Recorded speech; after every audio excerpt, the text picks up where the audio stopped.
عام قاعدے کے مطابق اصول میں ہم پھر آتے ہیں قول صحابی کے متعلق کہ حدیث کو دیکھا جائے گا۔ اگر حدیث حضور صلی اللہ علیہ وسلم کی صحابی رضی اللہ عنہ کے پاس ہے ہم اس کو مانیں گے۔ اگر یہ ثابت ہو جائے کہ صحابی رضی اللہ عنہ کے حافظے میں کچھ کمی آ گئی تھی تو پھر ضروری نہیں ہے کہ اس کو مانا جائے۔ آپ نہیں جانتے سیدنا عمر رضی اللہ عنہ نے ایک صحابیہ کی بات کو اس لیے چھوڑ دیا تھا کہ جب ان کے سامنے انہوں نے ایک فیصلہ دیا تھا اور جب گواہی اس عورت نے آ کے دی تو سیدنا عمر رضی اللہ عنہ کا حفظت ام نسیت پتہ نہیں اس کو اچھی طرح معاملہ یاد بھی ہے یا یہ بھول گئی ہے، میں اللہ کی کتاب کو نہیں چھوڑ سکتا۔ حدیث جو صحابی رضی اللہ عنہ نقل کر رہے ہیں اگر اس میں عقل کا دخل ہے، آپ اصطلاحی معنی میں کہیں کہ قیاس کا دخل ہے، قیاس اور عقل ایک چیز نہیں ہے، لیکن ہم عام زبان پہ اتر کے بات کرنے کی وجہ سے کہتے ہیں کہ اگر اس میں عقل کا دخل ہے تو اسے پرکھا جائے گا کہ صحابی رضی اللہ عنہ جو بات کہہ رہے ہیں یہ قیاس کے مطابق ہو سکتی ہے یا نہیں ہو سکتی۔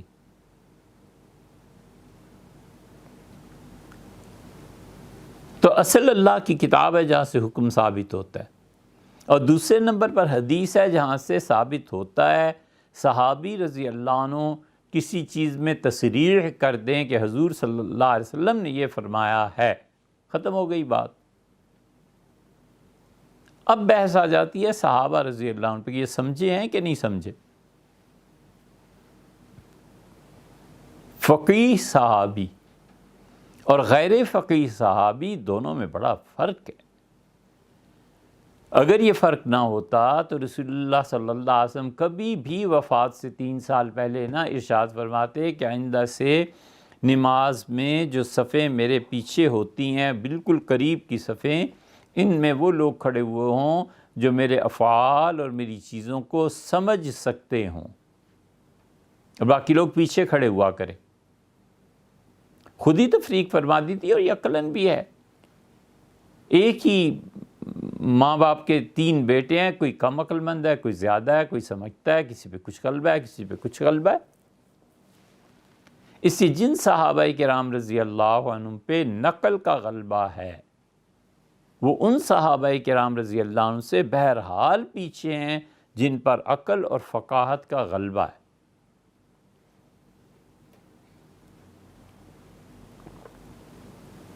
حضرت ابو ہریرہ رضی اللہ عنہ نے دیکھا کہ حضور صلی اللہ علیہ وسلم نے اونٹ کا گوشت کھایا ہے، پھر اٹھ کے وضو کیا اور نماز پڑھائی۔ اس سے حضرت ابو ہریرہ رضی اللہ عنہ نے جو نتیجہ نکالا ہے وہ یہ کہ اونٹ کا گوشت کھانے سے وضو ٹوٹ جاتا ہے۔ حنبلی، یہ سب سعودی وغیرہ وغیرہ جتنے دنیا میں حنبلی ہیں یہ سب یہی کہتے ہیں کہ اونٹ کا گوشت کھانے سے وضو ٹوٹ جاتا ہے۔ خود حنفی فقہا کہتے ہیں کہ اونٹ کا گوشت کھانے کے بعد وضو کرنا بہتر ہے تاکہ وہ ائمہ کے اختلافات سے نکل جائے، صحابہ رضی اللہ عنہ کے اختلاف سے نکل جائے۔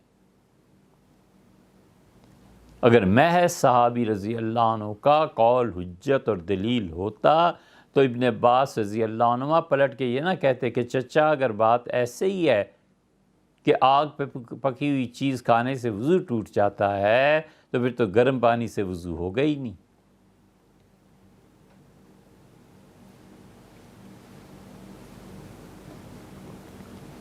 اس لیے دیکھنا پڑتا ہے کہ صحابی رضی اللہ عنہ جو کچھ کہہ رہے ہیں وہ فقیہ بھی ہیں یا نہیں ہیں۔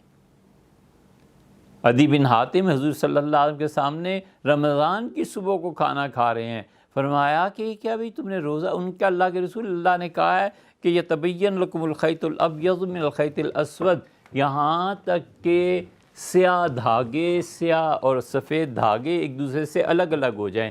تو میں نے اپنے تکیے کے نیچے سیاہ اور سفید دونوں دھاگے لٹا کے رکھے ہوئے ہیں، تکیہ اوپر ہے، پھر میں اسے اٹھاتا ہوں تو وہ تو دھاگے ابھی تک اپنے جگہ پہ قائم ہے، میں کھا رہا ہوں۔ اللہ نے حکم نازل فرمایا کہ من الفجر فجر کے وقت جب آسمان پہ سیاہ اور سفید دھاریاں الگ ہو جائیں اس وقت تک روزہ رکھ سکتے ہو، اس کے بعد نہیں۔ اب یہ جو سمجھے تھے عدی رضی اللہ عنہ، کیا کہ یہی بات عمر رضی اللہ عنہ بھی سمجھے تھے؟ اس لیے صحابہ رضی اللہ عنہ کا فہم برابر نہیں ہے۔ ابو ہریرہ رضی اللہ عنہ کے ناقل حدیث ہونے میں، حدیث کی خدمت میں کوئی کلام نہیں، مگر ابو ہریرہ رضی اللہ عنہ اتنے بڑے فقیہ نہیں تھے جتنے ابن مسعود، تو کیا ان سے تو خیر کیا تقابل کرنا ہے، رضی اللہ عنہ اور بھی بڑے صحابہ رضی اللہ عنہ میں وہ فقیہ تھے، ان کا تقابل نہیں کیا جا سکتا۔ صحابی رضی اللہ عنہ کے قول کا اتنا بڑا مقام ہے کہ جہاں ہم قیاس سے کوئی چیز ثابت نہیں کر سکتے، یہ غور سے سننا چاہیے، جہاں ہم قیاس سے کوئی چیز ثابت نہیں کر سکتے، صحابی وہ فتویٰ دے اور رسول اللہ صلی اللہ علیہ وسلم سے منقول نہ کرے تو بھی اس کی بات ہم مانتے ہیں۔ اور صحابی رضی اللہ عنہ قیاس سے کام لے، اور قیاس سے کام لے کر وہ ایک پہلو کو اختیار کرے اور دوسرے پہلو کو اختیار کرے، اور دونوں فقیہ ہوں، دونوں بہت بڑے مفتی ہوں، دونوں صحابہ رضی اللہ عنہم ہوں، اس کے باوجود دیکھنا پڑتا ہے کہ ان میں کس کے قول پر کیوں عمل کرنا چاہیے۔ اس لیے یہ دین، اور خاص طور پہ اس پہ حنفی فقہ، یہ ساری نقل پہ مبنی نہیں ہے۔ اگر نقل پہ مبنی ہوتی تو امام محمد رحمۃ اللہ علیہ سب سے بڑے فقیہ قرار پاتے، اور ہماری اس فقہ حنفی میں حدیث کا غلبہ ہوتا۔ حنفیوں کے ہاں فقہ حنفی میں حدیث سے زیادہ عقل انسان کا غلبہ ہے، تہذیب کا غلبہ ہے، لغت کا غلبہ ہے۔ یہ ساری چیزیں دیکھ کر پھر کہیں وہ فتویٰ دیتے ہیں۔ چنانچہ اس کی متعدد مثالیں ہم آپ کے سامنے رکھیں گے۔ تو میرے مخدوم، آپ کا یہ فرمانا کہ میں عمل بھی کر لیتا ہوں صحابی رضی اللہ عنہ کے قول پہ علی الاطلاق، ایبسلیوٹلی، کیسے عمل کیا جا سکتا ہے؟ صحابہ رضی اللہ عنہ میں تو ایسے بھی مل جائیں گے جو اس کئی چیزوں کے قائل تھے، یہ ہم مثالیں آپ کو دے رہے ہیں۔ اس لیے ہمارے نزدیک خدا کی کتاب، اس کے بعد سنت، اس کے بعد صحابی رضی اللہ عنہ کا قول ہے، اور وہ صحابی رضی اللہ عنہ جب وہ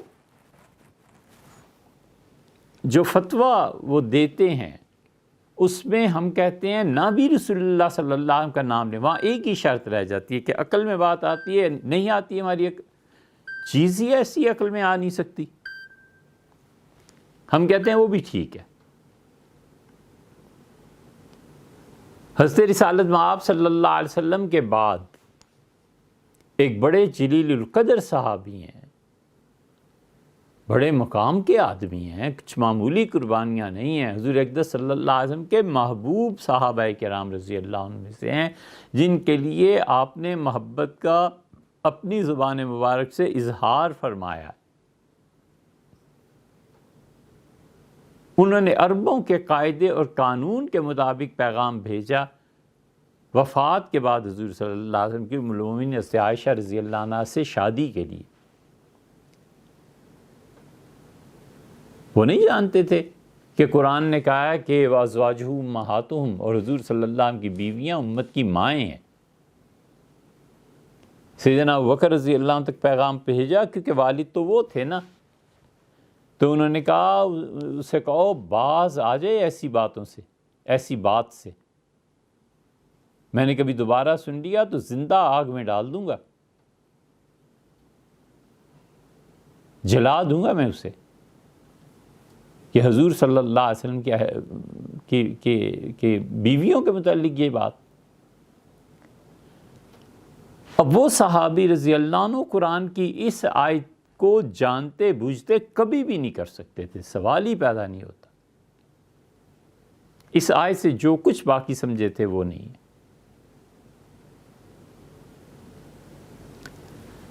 آپ دیکھیں صحابی رضی اللہ عنہ ان معاملات میں بولیں جہاں پر عقل سے کوئی چیز حل نہیں کی جا سکتی، اور یہ نہ بتائیں کہ رسول اللہ صلی اللہ علیہ وسلم تو بھی ہم انہیں مانتے ہیں۔ ہم اتنی بڑی اتھارٹی اور ان کی ایتھینٹسٹی ان کی بات کی، اس کی قدر کرتے ہیں۔ سیدنا علی رضی اللہ عنہ نے کہا کہ عورت کا حق مہر 10 درہم سے کم نہیں ہو سکتا، کر لو اس کو ثابت۔ اب ہمارے پاس کوئی ذریعہ نہیں ہے، عقل انسانی کہتی ہے کہ حضرت 10 کیوں، 5 کیوں نہیں، 15 کیوں نہیں، 50 اور 100 کیوں نہیں؟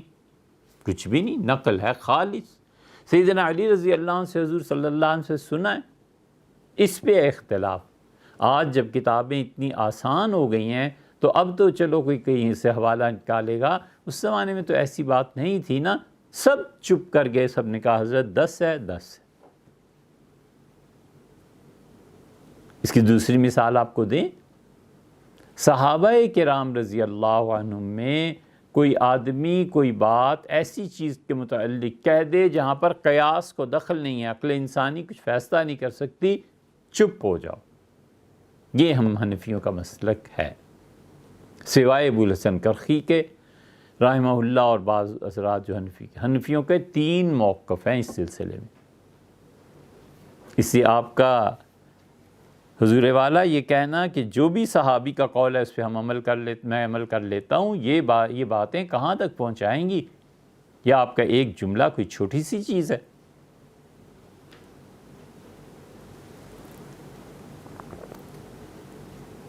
انہوں نے کہا کہ رسول اللہ صلی اللہ علیہ وسلم فطرانے پہ اتنا صدقہ دیا کرتے تھے، صدقہ فطر اتنا ہوتا تھا،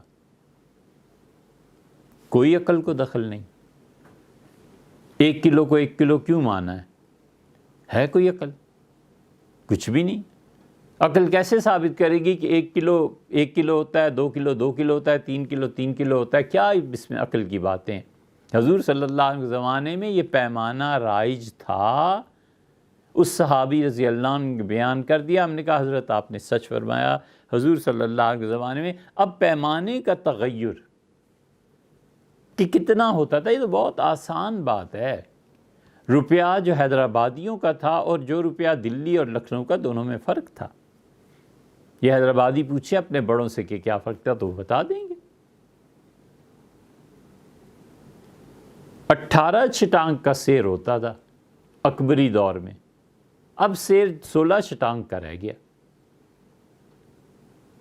تو جس زمانے میں جو پیمانہ ہے اسے تسلیم کرنا ہے، اس میں عقل کے ہونے نہ ہونے کا کیا دخل ہے؟ اور نصف جب آپ سیر کا کریں گے تو ظاہر ہے کہ جو 18 مانتا ہے وہ 9 پہ آ جائے گا، اور جو 16 مانتا ہے وہ 8 پہ آ جائے گا۔ کتنے ہی معاملات ایسے ہیں جہاں صحابی رضی اللہ عنہ بغیر کسی وضاحت کے کوئی فتویٰ دیتے ہیں اور اس میں قیاس کو دخل نہیں ہے، ہم محض ان کے قول پہ فتویٰ دے دیتے ہیں۔ اور اگر قیاس کو دخل ہے تو پھر ہم دیکھتے ہیں قیاس کس نے کیا ہے۔ اگر 2 صحابہ رضی اللہ عنہ نے کیا اور دونوں فقیہ ہیں اور دونوں بہت بڑے آدمی ہیں، تو پھر ہم دیکھتے ہیں کہ کس کے مطابق فتویٰ دینا چاہیے۔ اور یہ کام اتنا بڑا آدمی ہے، ہائر اتھارٹیز میں اتنا بڑا آدمی ہے کہ وہ مجتہد منتصب کا مقام ہے، اور مجتہد منتصب کوئی چھوٹا موٹا عالم دین نہیں ہوتا۔ ابو داؤد جو حدیث کے بادشاہ ہیں، حافظ ہیں، ابو داؤد سجستانی رحمۃ اللہ علیہ، ان کے متعلق کہتے ہیں کہ مجتہد منتصب الی احمد، وہ مجتہد بھی ہیں اور امام احمد ابن حنبل رحمۃ اللہ علیہ کی طرف ان کا انتساب بھی ہوتا ہے۔ اسی کیسے ممکن ہے؟ صحابی کا قول قرآن سے ٹکرا رہا ہے، کیسے فتویٰ؟ صحابی کا قول حدیث سے کیسے فتویٰ؟ صحابی کا قول اور قیاس کو دخل نہیں ہے، اس کے خلاف کیسے چلیں؟ اس کے خلاف نہیں جا سکتے۔ ہم کہتے ہیں ہماری سمجھ میں نہیں آتا، نہ آئے، کسی بھی وجہ سے نہ آئے، لیکن قول اس کا پکا ہے۔ اور اگر وہ قیاس کے خلاف ہے تو پھر دیکھیں گے کہ کیا کہا ہے اور کس طرح کہا ہے۔